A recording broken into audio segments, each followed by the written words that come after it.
and especially the fact that geographical information and geographical data would be used beyond the hands of specialists and can now reach anyone, is this type of services. It may started with the fact that you were in a place and you wanted to find the nearby restaurant and the type of restaurants and the hotels and all that. But that goes beyond just this type of information. With no further ado, then, I would be honored to introduce to you the following two speakers. María del Pilar Sánchez-Ortíz. She is chief of the mapping service in the statistic service in Spain. I'm not going to read her broad resume. She is a technical engineer in topography by the University of Madrid. She has a very long list of publications and positions, most of it regarding the National Atlas of Spain. She has participated in several seminars, etc. So, with further ado, we'll open the floor to María Pilar.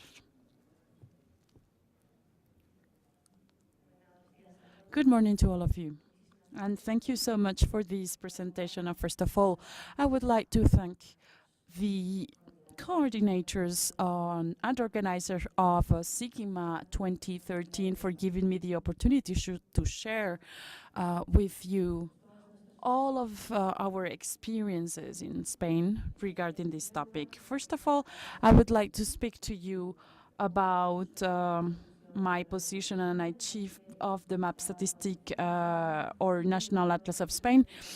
Even though my speech is not really related to geolocalization, I would really like to share my experience in Spain with mobile devices.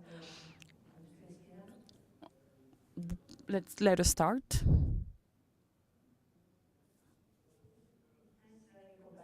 This isn't my presentation, actually.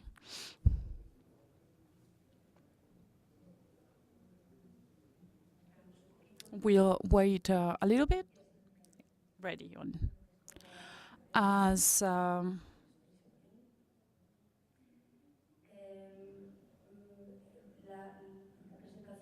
so this presentation speaks of the National Atlas of Spain with mobile devices.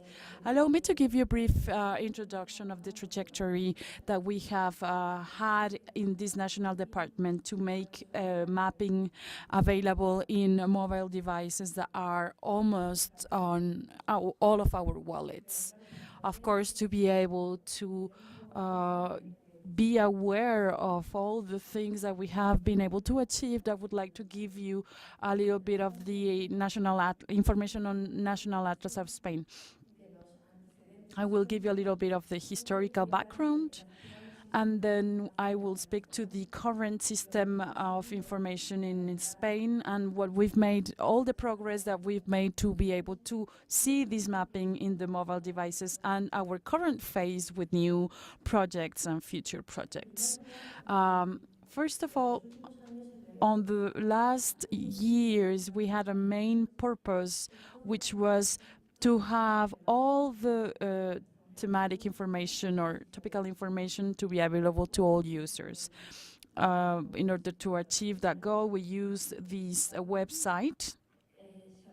We opened a tag on the National Geographic Institute of Spain, and then also we allowed people to access the web. You can see the different access that you can have when you visit the main page or the home page.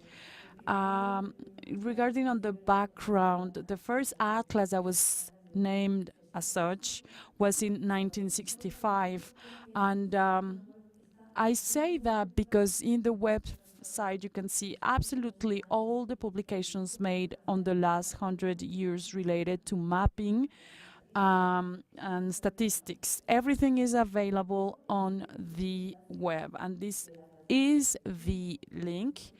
And it is very important because if we know where we're going, no, actually, if we know where we're coming from, we know where we're going. There are several images that you can see so that you have an idea of these 52 sheets of geographic and thematic maps and all the information that has been digitalized and is available to the user.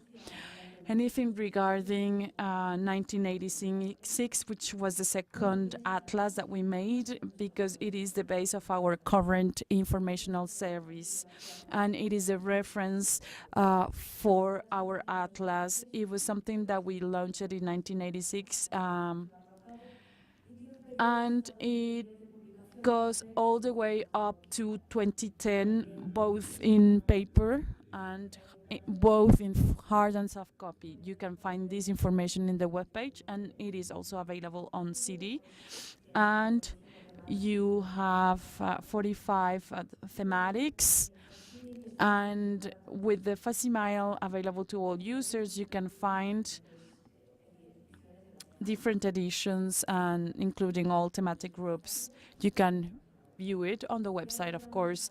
And we move up to the main purpose, which is the CIANE, which is the technological development of the production and publication of the National Atlas of Spain.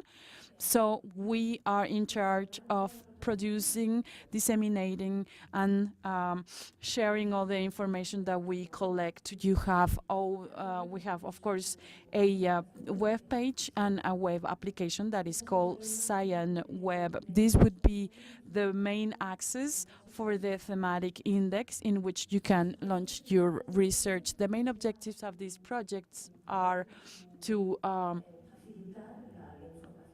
make thematic information available, to put it at the disposal of all the users, all contents, editorial, images, text, to produce in an automatic manner all this information that, well, it took us so long to update and to produce, to publish it on the web, which is the main diffusion channel, and to help making drafts. If there is a paper publication, we can make a draft and put it available, or make a layout and put it available on the web. On the main page, you see the access, as we're showing on the slide. And of course, in this page, in this web page, we can see the direct access to the tool, to Cyan Web, which is what we call the monthly map, or map of the month, and that allows the user to access to that icon and get the display on the tools in order to analyze all the objects that are proposed in that tier. Cyan Web was created for to create maps, the statistical graphic, creation of individual objects like maps, statistical graphics, text, and images. And of course, in order to publish all these objects that are related on the internet, and of course to add interactivity to the objects, which is so necessary for the projects. And one of the most complicated things when you offer this geographical summary is the fast updating of the content. It's difficult because we need all the updated information, and before that you have to undergo a series of phases that are not as quick as we would want to. You can also see the objects that you can find or create here: the map, the statistical graphic, the text, and the image. It's also important to underline that there are two information system, which is the internal use and the object publication. For the object creation, you have the input subsystem all the information that we receive from any institution. We treat that information and we prepare it for its entrance in the system, which is the macro Excel. Then we have the content manager, then we have the map editor, and finally we have the web app. And you can see all the different displays of the system.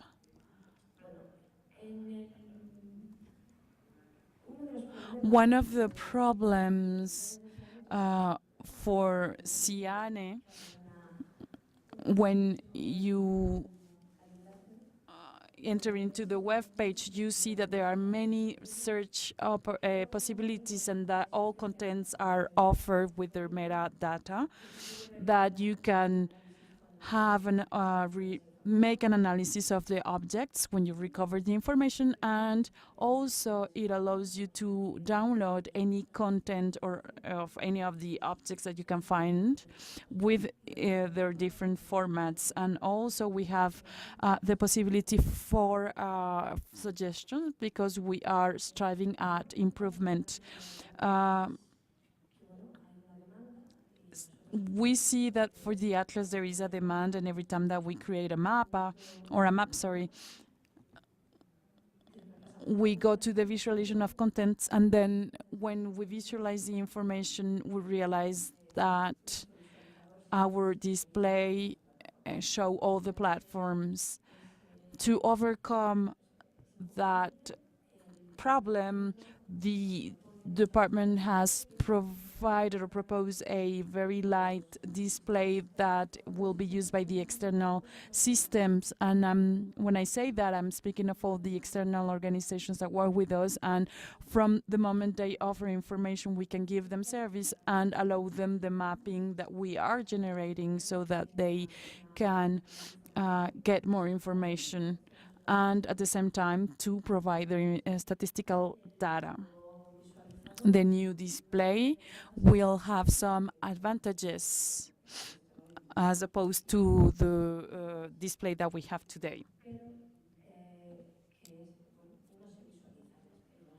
One of the things is that you can see it on the mobile devices. We have the Java reviewer, and well, with this we can see here a graph of all the different parts of this FIS format, which is generated from the map editor, and it's very easy for the user or the operator that is generating the map, and it enables the display of the information in our on mobile devices. This is an example of a map that has gone through the FIS format, and you can see the display of all the things of all the files that you deliver in order to view it. For instance, we can see the geographical distribution of Spain. You know that we have in Spain we have province, autonomous community, municipality, and in this concrete case it is the provincial and autonomous regions map. And for this specific map, we needed 3 levels of cache to be able to display it, and you can see that in order to view it in different zooms, you need to have the XL file and XML file, and also you need, or you have the availability of having the PDF file. What is the advantage? Of course, well, if you think of all the phases that we had to go through before reaching this stage, we had printing maps, then we had the PDF, and now we're able to interact with this information in our mobile devices. So with this format, you can view this information in different mobile devices. The legend is very simple, and it allows you to make changes and modify the information as you are creating your map. And these are the 5 main legends that you'll see in the viewer when you want to interact on a statistical map. This is an example of the implementation of an FIS in an organism that does not belong to the geographical institute. In this case, it was an institution of mining, energy, and tourism. We made several maps for them, and we gave them those maps to use them in their web page, and with this they couldn't reach their mapping infrastructure. We say that an image is more powerful than 1,000 words, and with this I think we all benefit from this type of work. This is the processes that we implement every time an organism, external organism, wants to have information. So this is the process of integration of external system resources. We're trying to work with the different organisms, and we try to update nationally all this information, and we try to serve other organisms. And when we get the information and the department treats the information, classifies it, and puts it in the FIS system, it's sort of like a revert of information that will benefit everyone, and the advantages may seem obvious to you. It does not require a plugin. We have more information. We use more maps, thematic maps in the different organizations. And the department keeps on working. Well, our department strives for improvement. CN's cartographic production systems, this is the main improvement that we're working on. And on the last slides, I would like to let you know that whenever the department receives information, it reverts the information, and that benefits everyone. We're trying to, for the new projects, we're trying to define the contents, because if we were to look at all the information gathered from 1965 up to 2013, of course the needs of society are never the same, so there is a continuous change on the thematic content and the social reality. So what we're trying to do is to work with the academy, the scientific institutions, the research institutions, and the national and state institutions. And the last project that we are conducting is to have a map generation through an assistant in the different institutions, because the atlas cannot cover everything, and we need we have some lags or necessity both at the economical and professional level. So just to let you know finally that one of the first projects or main projects that we are putting in place is the standardization, define new contents, to strong the relationship amongst the different institutions of the Spanish government. And lastly, to standardize the input formats and the reception of data. We're working on the management of what we're trying to work on the standardization of files that are XMLs. We're also consolidating, structuring, and standardizing the code list for the ANEXX1. And finally, just to let you know that the atlas is a synthesis of the social, economical, and geographic reality of Spain. It's very important. And before I leave, I would like to let you have a view of our atlas, or the type of atlas that we can do with CIGMA, so that you get acquainted with the variety of legends and icons and etc. Thank you so much for your time.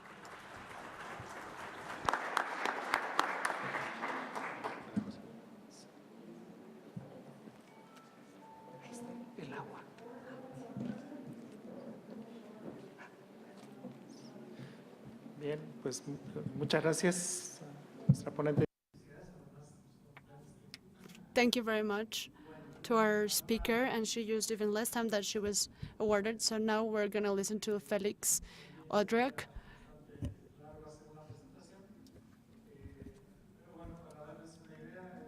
To introduce him, it would take us a long time, but just to give you an idea, he's the 4th generation of a dynasty that has devoted to mapping and its development, but not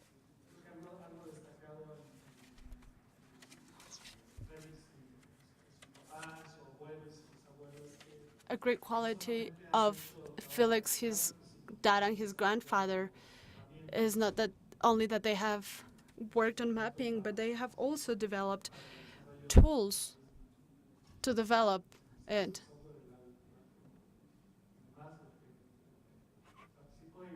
He participated in the development of several types of softwares, and we worked together.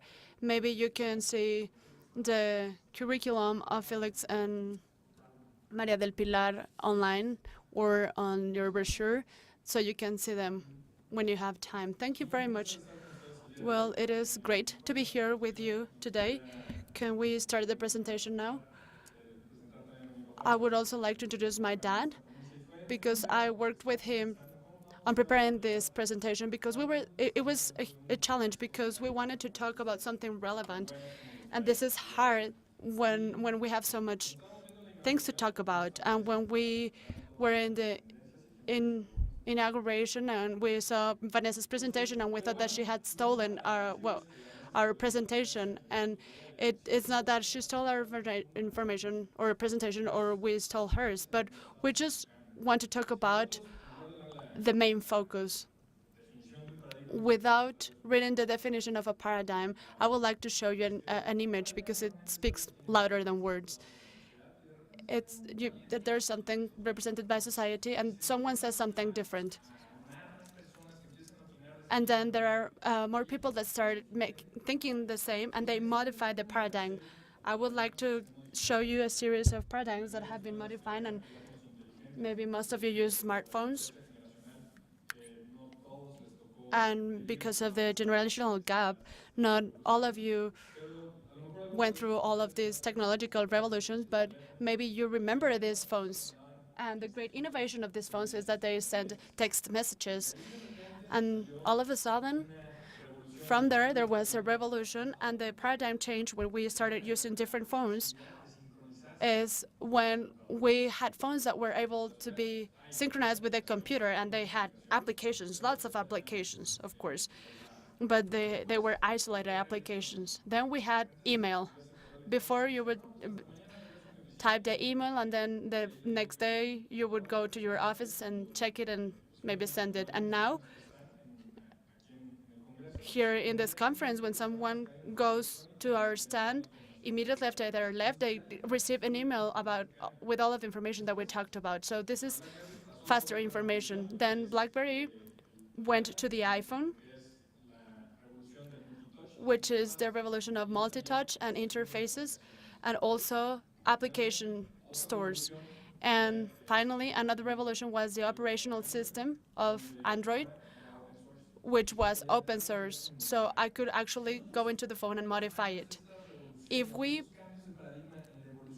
put all of these changes of paradigms in the evolution of smartphones, which is something that most of us understand, we can see that in each moment it affected its predecessor and made them disappear, and it ended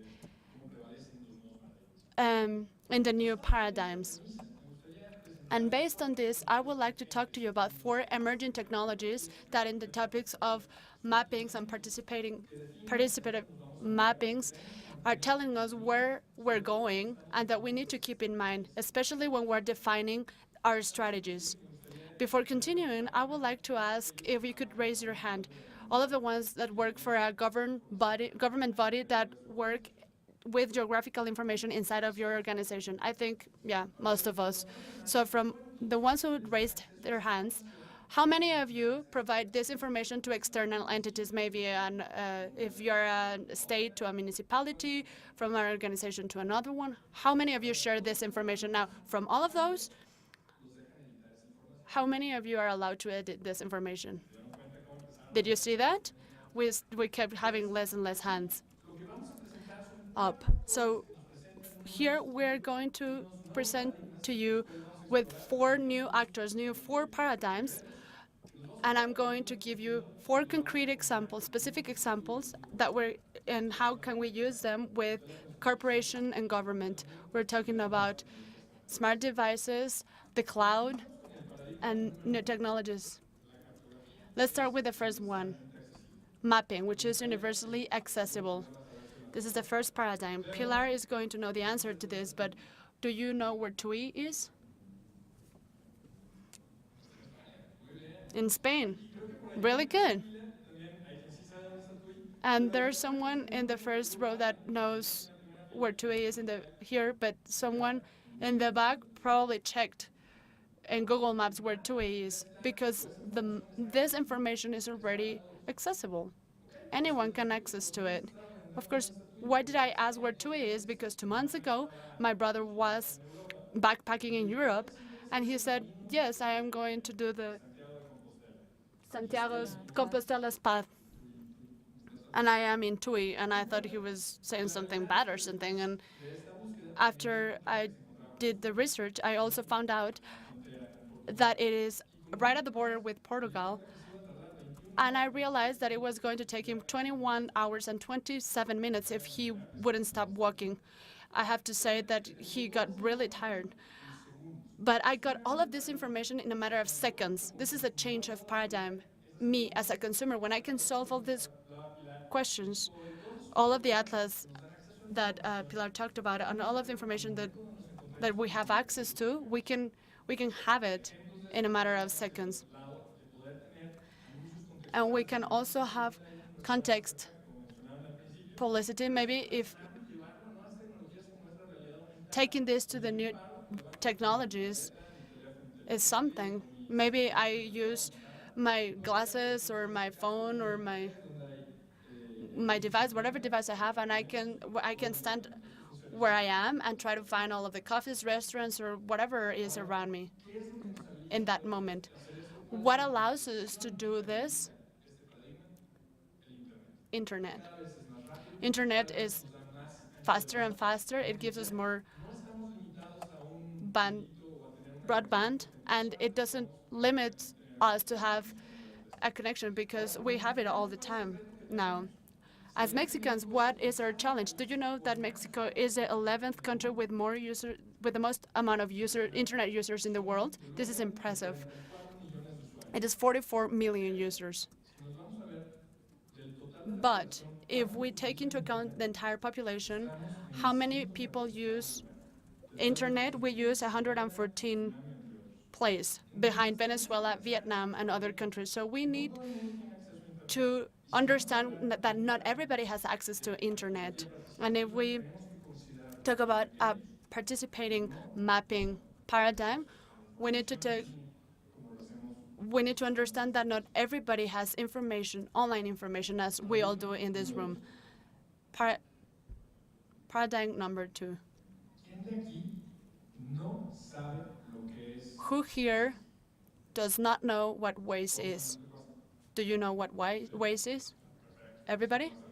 Perfect. This is going to make things easier for me. There's one there. Don't worry. What's Waze? Well, it's a platform, a participating mapping platform, and I am going to elaborate a little bit more so you understand why I'm mentioning this.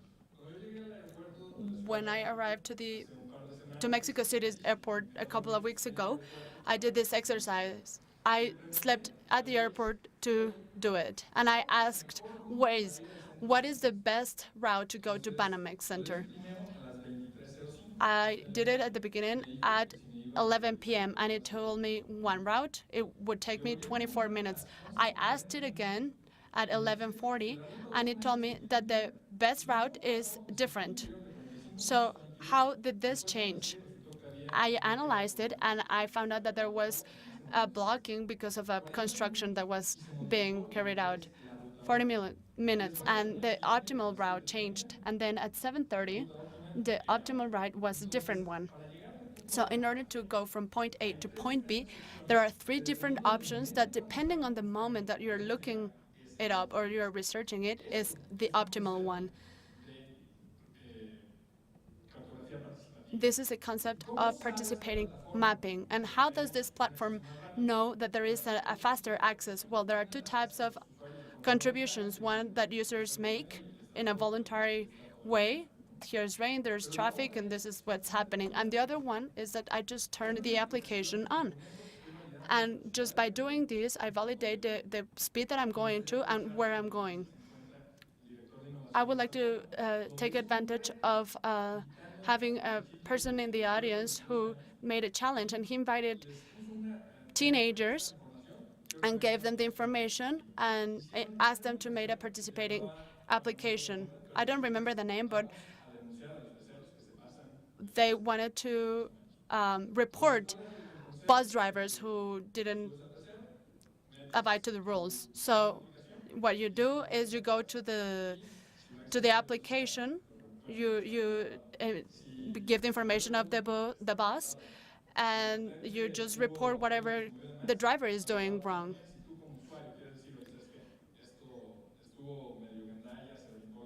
And if you have any other comments, you can also report it there. So we are not just talking about the environment of a consumer who does not have contact with the governmental bodies or the people who are administering the information, but we're having this type of contact, and I am going to talk about more of these examples later on. In the case of the application of these kids, what they did is that maybe they posted on Facebook, I survived 622. In ways, what you do is that you get points, and with your points you build a reputation, and based on this reputation you can do more things with the system. And this is when you can start deciding who you are going to allow to edit your maps. So we're going to change this paradigm. And who lets us do these things? Smartphones. Why? Because smartphones already have a penetration in the Mexican market above 60% of users of the phone users, of course. It does not include 66% of the population that does not use internet, but this really allows these paradigms. I would like to talk about the next one because it's closely linked to the first one. Who is going to edit these maps? I don't think she's going to do it because she doesn't look like she would do it. But everybody else, how are we going to evaluate this? In the case of Maze, I did this exercise where I was trying to check the routes where I was traveling on, and I am in one state, and it didn't even let me edit. It told me you haven't been there, you cannot make any changes. But if I do go to Guadalajara, which is the place where I live, it shows the routes where I have been, and I can actually get there. And for example, here they're building a ramp. I select it and I delete it because on the one hand, there are no cars going through that route, which tells me that this is not an important route. And I am level 1 because of my points, and I can modify this route. And if I go to this other route and I see that there is a lot of traffic and I see people who are using it, they are going to tell me, you know what? No, this is only for level 3 people.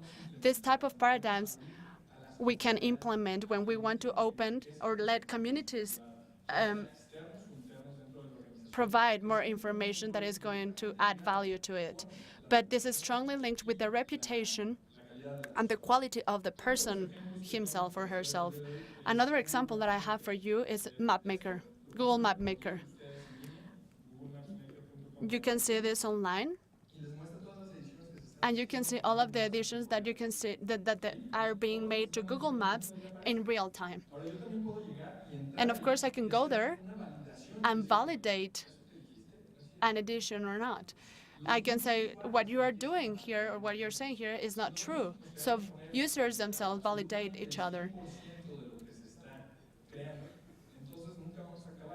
If we need to delegate responsibilities if we want to cover it all, because otherwise we're not going to be able to do it. Now, what allows us to go to this paradigm? Computing on the cloud. If we think that one day we can have one user and next day 100,000 and then 1 million and then going back to 1, and we're going to build all of this infrastructure within our organization, protected by a firewall, but without considering these consumption peaks that we're going to have, well, it's not going to work. We actually need to have access to many processors, a lot of memory, a lot of broadband when we need it. And the solution is the cloud. This way, we can actually give the users the possibility of editing, but also we can allow them to have access to this information in a very fast way. Finally, I have talked about consumption a lot, but now it is important to talk about maps. I believe I have a presentation of my grandfather back from 1968 when he was talking about participating mapping, multi-purpose mapping as well. And this doesn't mean that this has nothing to do with what Elizabeth Court is doing in Europe, but many people can use this. INEGI is actually doing a great work publishing its information and sharing it with public entities, even sharing it with the citizens through WMS. There are a lot of maps that can be integrated with our own maps and our information. If you haven't done it, I recommend you to do it because this can be managed within your own systems. But what can we do with this? I would like to show you the example, like the atlas that Pilar was talking about earlier. But this is a smaller one. The consortium of images in Los Angeles, they created a consortium of different people. And what they did was to get together and get information with very high resolution. 10 centimeters for 12,000 square kilometers, 20,000 square kilometers for obliquous photographies, and 8,600 square kilometers of elevation models with a precision of 30 centimeters. Okay, fine. It sounds like a big, very large project, a lot of money. But what is relevant about this? This is not the first time that they asked for this. This is the fourth time. They did it the first time in 2006, the second time 2008, 2011, and currently what we're in 2014, where they're not bidding just this one.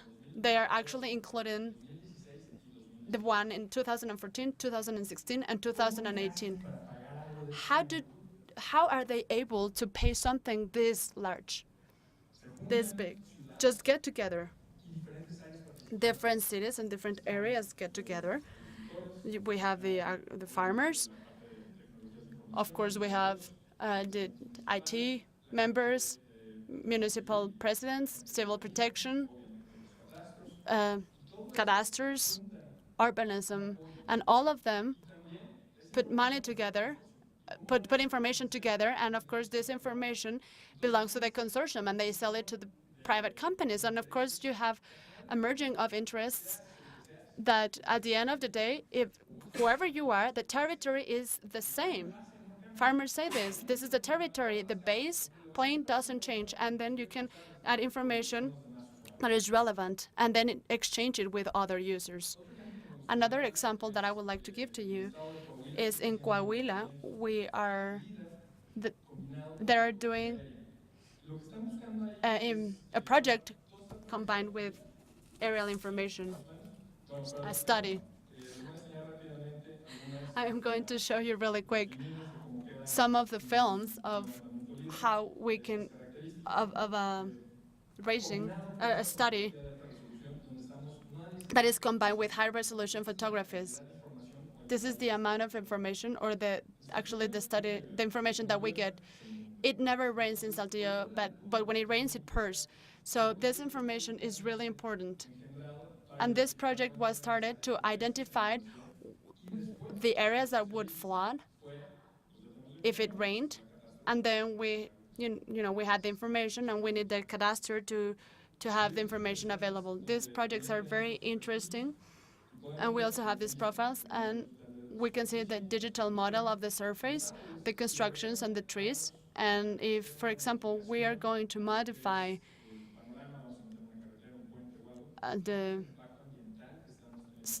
the landscape, what is going to be the environmental impact of this. So different areas start participating in this type of projects.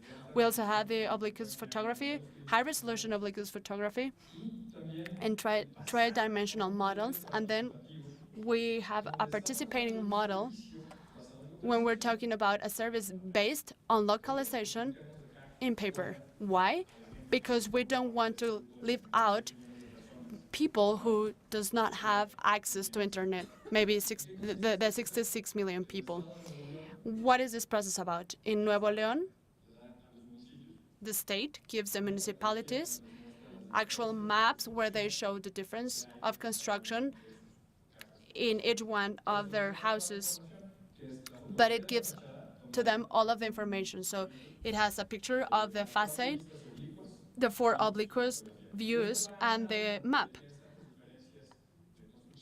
And it talks about the differences of construction, of the tax value, and they give them to the owners. And when they receive this information, they maybe identify that there are certain maybe mistakes or differences, and then and they tell the government this is different now, and you make you make the citizen participate.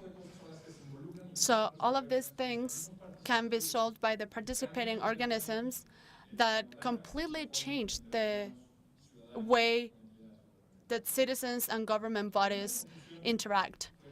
In brief, we talked about 4 actors: internet, smartphones, the cloud, and new technology, geomatic technologies. All these paradigms together, we generate 4 new paradigms, and we need to keep always in mind drones, EDAR, all of these technologies that are combined with social network. If we combine them with social networks, give us completely new paradigms that can provide geographical information with much better quality. So I would like you to consider all these 4 in the projects that you have in mind and find what you're looking for through them. Thank you very much.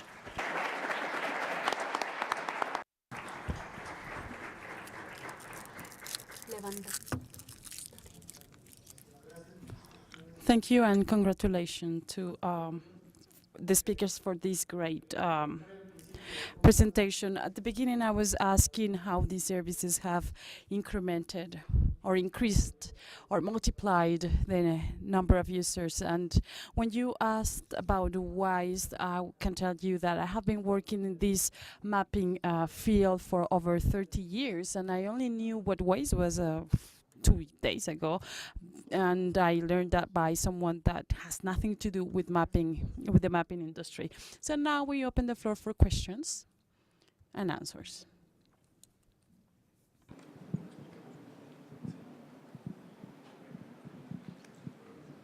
Su nombre, por favor. Buenas tardes. Gracias. Mi nombre es Doris Elena Serrano. I come from Colombia, from the University of Córdoba. I am a professor at the geomatic science, and you just a while ago said that this consortium could sell those produces, and I would like to inquire a little bit more about this type of sale, because we know that's for certain products, given their copyrights, they can't be sold. So I'm wondering, how are you going to manage that? Thank you. It will be my pleasure to respond to you. Well, we've seen that regarding copyright, the sale of information is one thing and the leasing of information is another thing. If you can lease information because you have hosted it in a mechanism that gives access to users, so that's one of the things that you can do. It's like a licenses. The LA County will do it like that. They have an internet access. And regarding copyright, well, in Mexico at least, there is a norm or legislation that tells you that you, as the intellectual author of the piece of work that you did, you own it, but you can give away licenses for trade, and they are called the patrimony licenses, to allow people to exploit your information. So what is important is to state all of these when you are purchasing all that. And of course, this is something that we will do.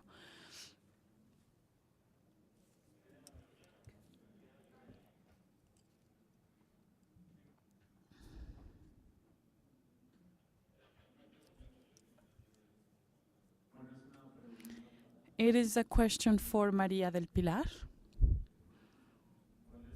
What is the challenge for CIANE in the mid and the long term, and what's missing regarding international standards? What do you still need to develop?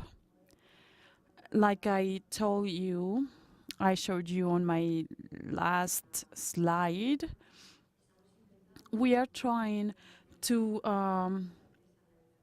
standardize this. We want to offer a set of layers in WMS, meaning to give presentation for special infrastructure data. This is something that we're working on.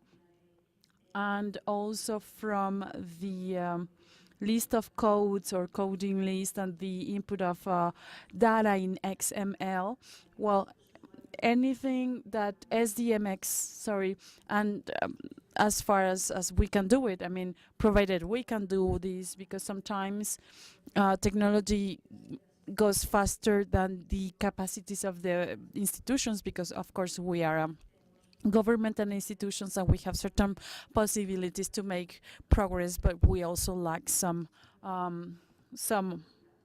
financial structure. But we've made important progress. I think that you can see that we can, well, users can see these the maps in the mobile devices, which is a great challenge, and we'll keep on advancing and making progress.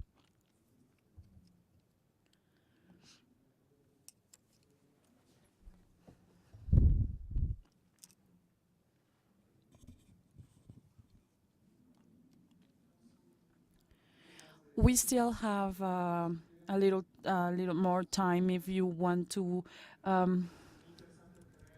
interact. It's very interesting to have the presence of someone that is in charge of the atlas, a national atlas, and interact with someone from the private sectors. I would say that there are two very different versions, because especially with the scale, because the national scale gives information of all the territory and needs to cover a great area. In our case, we need to collect information from different autonomous communities, and sometimes we have this transfer of information to communities, and the national institution gives away information of the nation of an institution, and it's very official. All the information that we manage there has to be validated by an official institution, the Ministry of Industry, of Education, of Agriculture, etc. And so with some fields, you can use information that were delivered by private sectors or private companies. We sometimes cannot use this type of information. We always have to match that information with validated data. And depending on Pilar's comments, in Mexico we're making great efforts to make an homogenization of the information at the national level. The effort of the cadasters is an example that shows at least what the private property and the real estate. Technology is already available. We have it at hand to be able to do these type of projects and come up with this type of structures. The fact that we have consumption applications available for the users and that they have these functionalities really changes the paradigms. How many of you have worked with the application, would you like to, with the augmented reality, the application, or would you like to see it to have an idea of what it was, of what it is? For regarding access of information, this is very important. The concept of augmented or increased reality is well, actually giving us the capacity of exploring contextual elements that are based on location, geographical location, and the importance of it. I think I'm just gonna have to use it from my phone. All the social activities that are conducted, we find this information here. Let me see if I can still have it with me. I think I won't be able to show that to you because I think I didn't bring the application with me. But if you want to go to the stand with me, I can show it to you, or maybe if I have the time to download it. But we want to display the geographical reality of different elements from Facebook, Twitter, etc., to have them all together and give them a geographical location. When we have more information, such as, for instance, SBO models that have a three-dimensional modeling of the different elements on a site or on a communication tower, etc., we use these elements, and based on those elements, we can come up with a display of the bulb number 4, for instance. Where is the location of bulb 4? And you can see it according to your location. You can see it, you can find it straight, and you have the history of all the maintenance work that has been conducted. I wonder whether you have worked. Oh, we ran out of time. Sorry. We invite you to see the speaker at the stand, and we would love to give them an acknowledgement for their participation to this summit.